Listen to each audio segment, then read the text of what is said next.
एक छत में बहू बेटी। नई बहू रानी की शादी होती है तो जहाँ उसे कमरा मिलता है उसके सामने वाला कमरा उसकी ननद का होता है और दोनों ही कमरे होते हैं छत में। ऐसे में क्या होता है, बहू और बेटी जब दोनों आ जाए एक ही छत में, देखिए जरा। बहू कहाँ मर गई? अरे बारिश हो रही है, छत से कपड़े उतार ला। माँ जी, वो लेली दीदी कमरे में ही है, रुकी उनको बोल देती हूँ, वही उतार लेंगी कपड़े। हाँ, जब भी कोई काम बोलो तो ये टाल ही देती है। क्या है माँ जी, जब उनका कमरा भी छत में है तो छत के काम वो भी तो कर सकती है ना। सास क्या बोलती, बहू ननद को फ़ोन कर देती है। क्या है भाभी, मैं तो सो रही हूँ, जब उठूंगी तो उतार दूंगी कपड़े। लेकिन लिली, तब तक तो कपड़े भीग जाएंगे ना। हाँ तो क्या हुआ, फिर सूख भी तो जाएंगे। अरे कपड़े ही तो है, कोई रूई थोड़ी ना है जो गीले हो गए तो सूख नहीं पाएंगे। भाभी को भी ननद की बात ठीक लगती है, वो भी कुछ नहीं कहती और काम पर लग जाती है। लेकिन जब थोड़ी देर बाद ही बेटा भीगते हुए घर आता है। बहू देख, राजू भीग कर आया है, तौलिया तो दे उसे। बहू तौलिया लेने छत पर जाती है तो देखती है कि सारे तौलिया तो भीग गए हैं। वो क्या करती, पहले तो सारे कपड़े उतार कर साइड में रखती है, फिर ननद की खैर लेने उसके कमरे में जाती है। लिली, तुझसे कहा था ना कि कपड़े उतार देना, पानी बरस रहा है, अब क्या करूं? तौलिया गीला हो गया है और तेरा भाई आया है भीग कर। माँ जी तौलिया मांग रही है। भाभी, अच्छा एक काम करो, माँ की साड़ी दे दो पोछने के लिए। माँ कुछ कहेगी तो मैं देख लूंगी। पक्का तू देख लेगी ना? जाऊँ ना मैं? हाँ बोल दिया ना भाभी, क्यों चिंता कर रही हो, बोल दिया तो बोल दिया, समझी। बहू पति को सास की साड़ी देती है। बेचारा गीला पति खुद को माँ की साड़ी से साफ कर रहा होता है कि सास चीख पड़ती है। क्या है बहू, तौलिया कहाँ है? मेरी साड़ी क्यों गीली कर दी? तभी बहू की नज़र ननद पर पड़ती है। माँ वो क्या है ना, तौलिया मुझे चाहिए था तो मैंने तेरी साड़ी दे दी भाभी को। अब 24 घंटे को भाई बीवी के पल्लू से बंधा रहता है, अब इसी बहाने तेरे पल्लू की खुशबू तो आएगी इसे। फिर याद है कैसे तू भाई कभी गिला हो जाता था तो उसे अपने पल्लू से पूछती थी, है ना माँ? हाँ माँ, तेरी साड़ी की महक आज भी वैसी है, कितना सुकून है माँ तेरे पल्लू में। सास खुश हो जाती है। बेटा, जो बात माँ के सेल्फिश लव वाले पल्लू में होती है ना, वो बीवी के प्रैक्टिकल लव वाले पल्लू में कहाँ।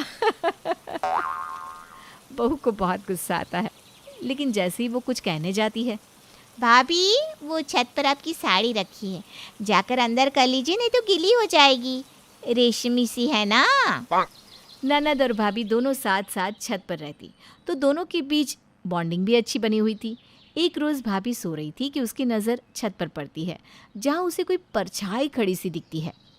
ये क्या है, कौन हो सकता है? लिली कमरे में अकेली है, कोई उसे परेशान ना करे। एक काम करती हूँ, डंडा लेकर धीरे से दरवाज़ा खोलती हूँ। वो जैसे ही धीरे से दरवाज़ा खोलती है और परछाई पर ज़ोर से वार कर देती है कि एक आदमी ज़ोर से चिल्लाता है और ज़मीन पर गिर जाता है। सामने खड़ी होती है लिली। लिली, तू यहाँ? ये आदमी, तुझे कुछ हुआ तो नहीं ना?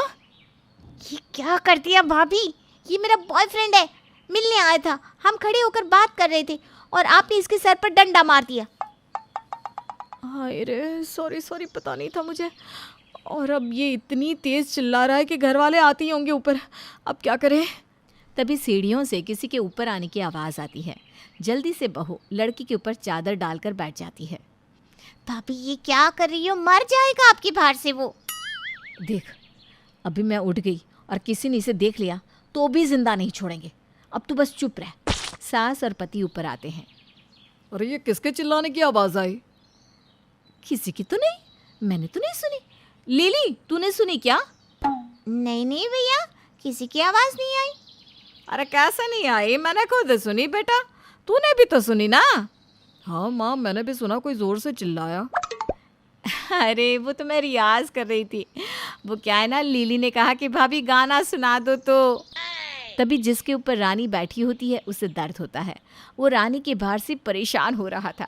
वो फिर जोर से चिल्लाता है, देखा बोले थे ना, हम बोले थे, देखो फिर से कोई चीखा। तू भी ना पागल हो गई है। ओ भाभी, थोड़ी हल्की होइए। हाँ, मरा जा रहा है कोई आपकी बाहर से। कौन कौन मरा जा रहा है और क्या बोल रही है? अभी आवाज़ भी तो आई, क्या चल रहा है यहाँ पर? अरे मतलब कि आवाज़ हल्की करूँ मैं, नहीं तो मोहल्ले में कोई मर जाएगा। ऐसा बोल रही है लिली। ठीक है लिली, मैं अपना स्वर थोड़ा हल्का करती हूँ। किसी तरह माँ और भाई नीचे जाते हैं।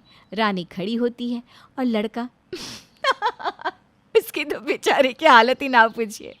पहले भाभी का डंडा और फिर भाभी का सिंहासन बनकर उस पर बैठना, उसे तो चक्कर ही आ रहे थे।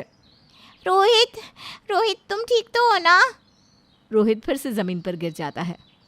मुझे क्या पता था कि आज तुम्हारे घर से इतना मार खाने को मिलेगा। अरे रोहित जी, ये तो ससुराल का प्रसाद है, ऐसे थोड़ी ना मिल जाएगी मेरी ननद। वैसे तुम यहाँ आए कैसे? भाभी छत से कूद कर आया है। रानी लिली किसी तरह बच जाते हैं, लेकिन फिर एक रोज़ ये देखो, मैं तुम्हारे लिए क्या लाया हूँ। ये मस्त 1 पीस ड्रेस, ज़रा पहन कर तो दिखाओ। पागल हो क्या? माँ जी क्या कहेंगी? नहीं, अरे माँ को नहीं, मुझे दिखाना है। हाँ लेकिन माँ जी। अरे अपने कमरे के अंदर पहनना है। कमरे में ही पहनना है तो मैं नहीं ले रही। अरे कहीं तो लेकर जाओ। अच्छा, कमरे के बाहर छत में घुमा दूंगा बस। बीवी मान जाती है और 1 पीस ड्रेस पहनकर तैयार हो जाती है। पति के साथ वो छत पर घूम ही रही होती है कि आय हाय, क्या बात है, क्या ड्रेस है, मस्त मस्त। रानी डर जाती है। डर के मारे रानी परेशान हो जाती है और वो कमरे की तरफ भाग रही होती है कि अरे रिलैक्स भाभी, कोई बात नहीं, पहनो पहनो, मैं माँ को कुछ नहीं बताऊंगी। रानी रिलैक्स होकर पति की ओर देखती है। बस मेरी एक शर्त है, ये ड्रेस अब कल मैं पहनूंगी। मेरे कॉलेज की पार्टी में। रानी को गुस्सा आ जाता है, लेकिन क्या करती। छत में दोनों का कमरा होने के कारण ननद भी छत पर ही रहती है, तो रानी के सारे सीक्रेट्स ननद के पास होते हैं। वो सास को ना बताए इसके लिए वो ड्रेस ननद को दे देती है, लेकिन फिर रात को क्या है, छत का पोर्शन मुझे ही देना चाहिए था पूरा। अब अच्छा लगता है क्या कि पति पत्नी की कोई प्राइवेसी ना हो? क्या करेगा, उसे शुरू से ही छत का कमरा मिला है, अब थोड़ी ना बोल सकता है कि खाली कर दो। चलो कोई बात नहीं, वैसे भी सपोर्ट भी तो अच्छा करती है वो। लेकिन फिर एक दिन भाभी आपके लिए एक खबर है। वो क्या है ना, नीचे के कमरे में पेंटिंग का काम होने वाला है, तो माँ कुछ दिनों के लिए मेरे कमरे में रहेंगी। आपके साथ छत वाले कमरे में। हाय रे रानी की किस्मत। छत जो अभी तक ननद के साथ शेयर करना पड़ रहा था, वो अब सास के साथ भी शेयर करना पड़ेगा। अगले दिन सास भी छत वाले कमरे में रहने आ जाती है। इतनी बड़ी छत है, लेकिन मजाल है कि बहू कोई अचार पापड़ लाकर सुखा ले, छत खाली पड़ी रहती है। तभी पड़ोसन भी छत पर आ जाती है। अरे काफ़ी दिनों बाद छत पर, क्या बात है? हाँ वो क्या है ना, नीचे थोड़ा पुताई का काम चल रहा है, तो सोचा कितने मन से छत बनवाई थी, थोड़ा रह कर भी देख ले क्या। हाँ ज़रूरी भी है, वो तुम्हारे बहू और बेटी ने जो हाल कर रखा है ना, ठीक भी है, रहना भी तो चाहिए।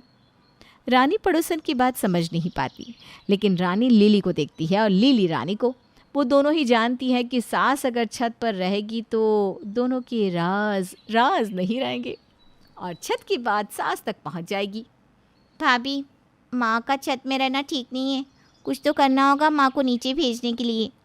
हाँ लिली, माँ जी के सामने तो ये पड़ोसनें आज नहीं तो कल सारी पोल खोल देंगी, क्या किया जाए। लिली को आइडिया आता है, वो नीचे जाती है और फ़ोन की घंटी बजाती है। माँ, ओ माँ, नीचे आइए, मामा का फ़ोन है। पता है ना उन्हें मोबाइल पर बात करना पसंद नहीं। माँ नीचे आती है, फ़ोन पर बात करती है, फिर ऊपर जाती है। थोड़ी ही देर में बहू, माँ जी वो लौकी की सब्जी में कितना पानी पड़ेगा, ज़रा सा आकर बता दीजिए ना। सास फिर से लौकी में पानी डालकर ऊपर आई होती है कि माँ नीचे आकर मेरी टाई बांध दे प्लीज़। सास तंग आकर नीचे बैठ जाती है। मैं नहीं जा रही ऊपर, अरे थोड़ी देर सोना ही तो है, मैं नहीं जाऊंगी ऊपर, मैं नीचे ही ठीक हूँ। तो देखा, बहू और बेटी का छत पर साथ रहना कितना रंगारंग है।